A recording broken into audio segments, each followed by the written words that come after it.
No, it was just the way things happened, you know. It started off I didn't write, they wrote, then I started to write. Most people remember George Harrison as the quiet Beatle, gentle and spiritual, the last man you'd expect to hold a grudge. He stood beside Lennon, McCartney, and Starr as they created timeless legends like Yesterday, Let It Be, and Hey Jude. But one of those very bandmates dragged him to his lowest point, humiliating him, betraying him, and leaving scars he carried until his final breath. And when George finally revealed the truth at 58, it changed everything we thought we knew about him. But before revealing who Harrison hated most, we need to return to his earliest days in the Beatles to understand why this betrayal cut deeper than anyone ever imagined. Long before the world knew George Harrison as the Quiet Beatle, he was just a small boy in a cramped, two-up, two-down house at 12 Arnold Grove. Born on February 25, 1943, George spent his earliest years in a home so cold that in winter you could see your breath drift through the air, even indoors. The toilet sat outside in the yard, and the walls seemed to hold more drafts than warmth. But inside that little house lived a mother who noticed something different about her youngest child. Louise Harrison, whose own loud singing shook the windows as neighbors liked to joke, had a strange habit while pregnant. Every Sunday she tuned into Radio India, letting the hypnotic drone of sitars and tablas fill the room. She believed those sounds might soothe the restless baby growing inside her. Years later, George admitted those sounds stayed in his bones. That detail alone already felt like destiny whispering. George loved drawing guitars in the margins of his school books, but school felt like prison with no guitars and no place for someone like him. Everything changed one afternoon in 1956. On his bike, he heard Elvis Presley's Heartbreak Hotel blaring from a house window. He stopped pedaling. He later said that moment hit like an explosion. In a neighborhood where nothing happened, Elvis sounded like a door cracking open. At 14, he begged his mother for a guitar. She bought one for $3.10 shillings, a fortune for them, and George practiced until his fingers bled. Lonnie Donegan's skiffle music inspired him to form his first group, the Rebels. It was sloppy, it was loud, it was theirs. Then destiny intervened again. On the bus to school, George met a boy named Paul McCartney. Two kids, same bus route, same obsession with guitars. Paul would later call George his baby brother. Back then, they were just kids leaning over the seats, teaching each other chords, dreaming about stages they had never seen. In March 1958, Paul brought George to audition for John Lennon's band, the Quarrymen. Lennon thought he was too young. "He looks 12, he complained. But George played the lead to Raunchy on a bus in the dark, the only light coming from a street lamp outside. Lennon's silence afterwards said everything. George was in. So just three boys from Liverpool with cheap guitars and impossible dreams, unaware that ego, bitterness, jealousy, and betrayal would one day turn their brotherhood into a war that would scar them for life. When the Beatles reached the absolute peak of their fame, that was also the moment George Harrison's relationship inside the band began to quietly fall apart, and especially with John Lennon. From the outside, they looked like four inseparable brothers. But inside Studio 2 at Abbey Road, George increasingly felt like the extra one. And John, the man he once idolized, became the person who cut him down the hardest. The tension began subtly in the mid-1960s, right when George started writing songs he believed in. He brought If I Needed Someone into the studio with rare confidence. But John barely glanced at it and said, "It's nothing." It wasn't feedback, it was dismissal. George went home that night in complete silence, telling Patty Boyd only one thing. John didn't even hear the song. From that moment on, every time George grew, John seemed to pull away, as if Harrison's evolution was something Lennon couldn't stand. When George immersed himself in meditation and Indian philosophy, John mocked him in front of everyone. "You and your gurus, it's just another trap." George didn't fight back, but Ringo later said the look on his face was like someone had stabbed him in front of the whole room. The real breaking point came during the Let It Be sessions. In the raw 2021 Get Back footage, George tries to explain a guitar idea, but John ignores him completely, eyes fixed on nothing, as if Harrison wasn't even in the room. After a few suffocating seconds, George finally let it spill out. I'll play whatever you want or I won't play at all. And when the Beatles finally split, that buried anger didn't fade. It detonated. In 1973, during Lennon's chaotic Lost Weekend, he met George in a New York hotel. Everyone expected a friendly reunion. Instead, when John casually suggested they might play Madison Square Garden together, George snapped. He stood up, face burning, and shouted, "Where were you when I needed you?"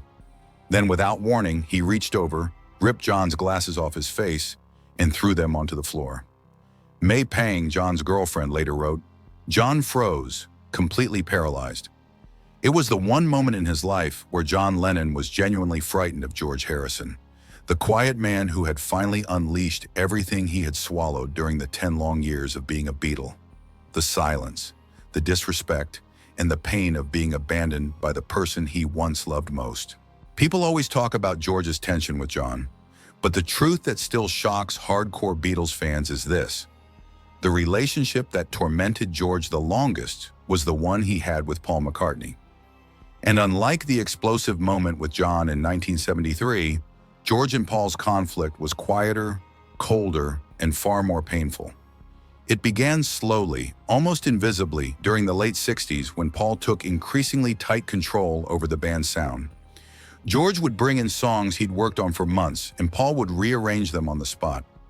Jeff Emmerich remembered sessions where Paul would stand over George's shoulder, telling him exactly how to play a part. He wrote himself that he micromanaged George into the floor. Emmerich later said it was suffocating. Harrison eventually admitted the truth in a 1974 interview, a quote he only said once. "Paul ruined me as a guitarist. Not ruined technically, but ruined emotionally.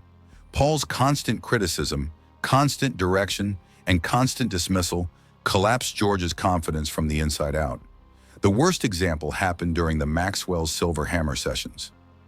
George hated the song, everyone did, but Paul insisted they redo it again and again. After days of takes, George muttered to Ringo, 'Why are we doing this?' Paul, overhearing him, snapped, 'Because it's my song.'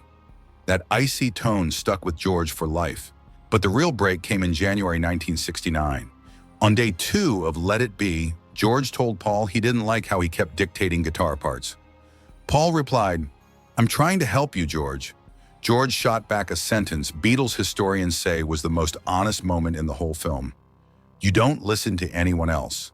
That line was George's way of saying he felt invisible next to Lennon and McCartney. Even decades later, the resentment never fully faded. In 1987, Harrison was asked if he would ever form a band with Paul again. He answered without hesitation, "I'd join a band with John, but not with Paul. It's nothing personal, just musical." But everyone knew it was personal. Even in the last chapter of his life, George Harrison carried a wound that Paul never fully understood. A wound carved by the heartbreak of a friendship that could never find its balance. George Harrison's final chapter began long before the public realized anything was wrong. By the late 1990s, he had already battled throat cancer once, then lung cancer, and finally a brain tumor that left him weakened, but determined to keep creating. Even while enduring radiation treatments, he insisted on working on the songs that would become Brainwashed. Danny later recalled walking into the room and seeing his father whisper melodies into a recorder because his voice was too weak to project. The urgency in those quiet recordings said everything. He was racing time. During the last weeks of his life, the pain grew harsher, and the doctor's expressions became increasingly grave. George understood the reality before anyone had to say a word. He asked to be taken to Los Angeles, to a private home owned by Gavin DeBecker, where he could spend his final days surrounded by Olivia and Donnie. The room was set up with soft light, flowers, and the sound of devotional chanting that had followed him since 1906, not for show, but because it kept him calm during the sharpest moments of pain. As November 2001 approached its end, George found it harder to speak. Visitors came in small waves. Ravi Shankar sent messages. Tom Petty cried while holding the phone. Even Paul McCartney visited to say goodbye. The meeting was emotional, awkward, and strangely tender. On November 29, 2001, surrounded by Olivia and Donnie, George drifted into a quieter state. His breathing slowed, his eyes softened. During those last moments, his family recited prayers from the Bhagavad Gita, the very words he had lived by for decades. A final whisper left his mouth for those closest to him, and his body finally gave way. What followed stunned even industry insiders. His ashes were taken to India and released into the Ganges and Yamuna rivers during a discreet ceremony arranged with incredible care. It was the farewell George had always wanted, spiritual, simple, and deeply rooted in the beliefs that shaped his music. His legacy, however, continues to grow stronger each year. Songs like Here Comes the Sun, While My Guitar Gently Weeps, and All Things Must Pass, the concert for Bangladesh, his 2 Rock and Roll Hall of Fame inductions. These achievements turned the Quiet Beatle into one of the most influential musicians of the 20th century. Even today, artists describe him the same way his son does. He followed his own path, even when it hurt. George Harrison carried that pain longer than anyone ever realized. And now you know the story he never said out loud. But what do you think? If you were in his place, could you have forgiven the person who hurt you most? Tell me your thoughts below.